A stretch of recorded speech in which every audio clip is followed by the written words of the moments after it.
just from what you said, and then kind of comparing it with like what I've experienced, it probably is really good then to be honest, because you're saying like to be a good example of self-esteem. Like sometimes as Christians we can come in to a Tuesday and Thursday night and like put aside all the stuff that's gone on and be like perfect and happy, and I don't know, I'm just thinking like sometimes that's kind of unrealistic, and they think like, oh, that works for you because nothing bad ever happens to you. Yeah, but or you don't understand my life because your life is perfect. Right. Yeah. Yeah, I'm not sure exactly what the balance of that is in counseling, like to relate with someone and to share that. I don't even know if it's a question, but I guess it's just something I think of, like I want to relate to a certain point, but also like I'm not here to dump also on that.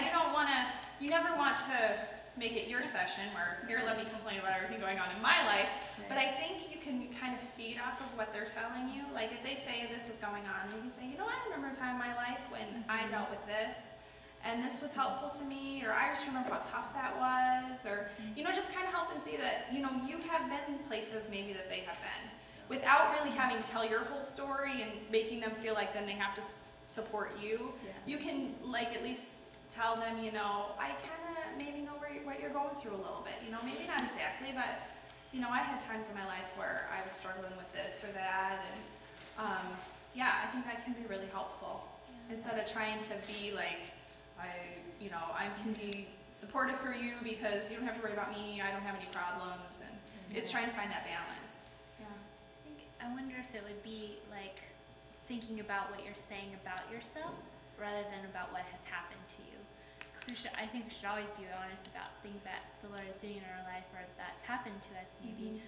You know, if we're willing to be open, you know, and sharing that. But as far as just watching things probably that we're saying, like, you know, oh, I'm so stupid, why did I do that? You know, like just little things that we would maybe take for granted, or I can't believe this is how I look, or, you know, that kind of thing. I think that would show them that you don't care very much about yourself. Like, you don't care for being who you are. So, yeah, that makes sense. I think a lot of times we kind of fall into that kind of putting ourselves down. And sometimes it's kind of a humorous thing. Well, you know, think it looks humble. Yeah, we're looking humble.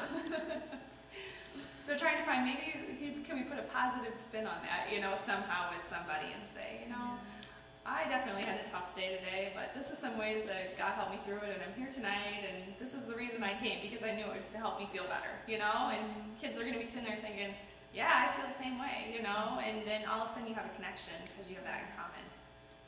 So it's something to think about. I think this is a real important point, because this is really what we're dealing with, is the self-esteem issue, and the teenager that doesn't have worth. You know, they don't have the worth of themselves because they either lost their worth because their parents got a divorce, or they just don't see any self-confidence or any self-worth, so they look for a sexual relationship, or they look for drugs, or they try to drown it out with all these other things that we talked about. It's kind of a center point, and you know, in trying to instill worth, I think is really why we're here. You know, from a biblical standpoint, and a spiritual standpoint too.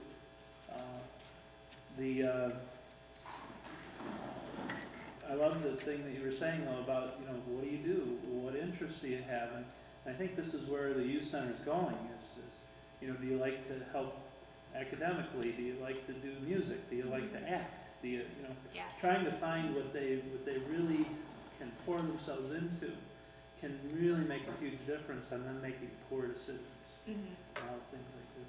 Yeah, because once they see who they are in a positive way, then all those other things it doesn't mesh with, you know, those other things that they're doing, and it creates that conflict, and then they're like, oh, but I'm good at this, so maybe I don't feel so bad about myself, and I don't need to do these other things that are just, you know, causing destruction in my life.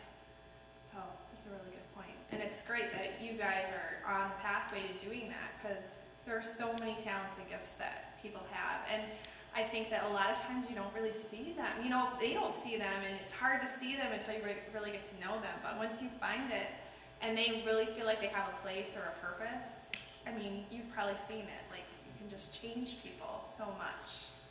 And because, I mean, it's important for us to tell them about Christ and how that, what Christ has done gives them worth and value, and God loves them no matter what, and He created them, and they're special. But I think sometimes they gotta act it out. It's hard for them to grasp that until they really see themselves being a part of something and making a difference. And then all of a sudden it's like it's real to them then. And it can really make those words mean a lot more when they see it really happening. So, thanks for all your input. I wanted to address a little bit about the abuse issue.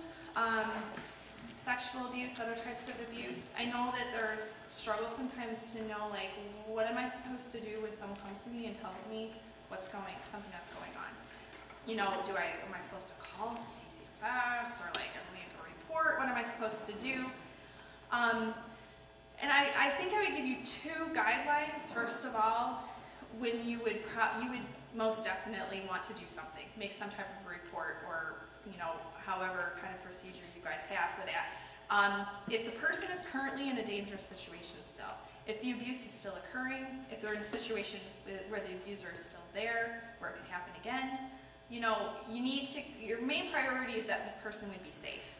And so in those situations, you gotta do something, take action. Or is the person is there a possibility that that person could be a danger to other people? If you hear that someone has been abused, maybe they're not being abused anymore, but then they say, my little sister goes over to their house and I'm afraid that something might be happening. That might be a situation where you need to report. If you report the abuse that did happen, then that might prevent future abuses from happening. And so it's a tough thing. I hated making any kind of reports. It's a hard situation to get into. There's a lot of stuff that can go along with that, and there's a lot of questions about, is this going to make the situation worse? And you can go through all that stuff in your head, but if this person is going home tonight and they could be abused, what are you going to do? You got to do something. You can't play God and think, well, if I do this, then this could happen, and this. You just have to do what you think is right, and you got to really use your gut on that one and follow the guidelines for that. I don't know, any questions about that before I go on to the next, because the next situation, or the next topic is just the effects of abuse. So we'll kind of stop there. I don't know if you guys I don't know if there have been situations like that. I don't know if there's any kind of procedure you guys have. I'm sure there's some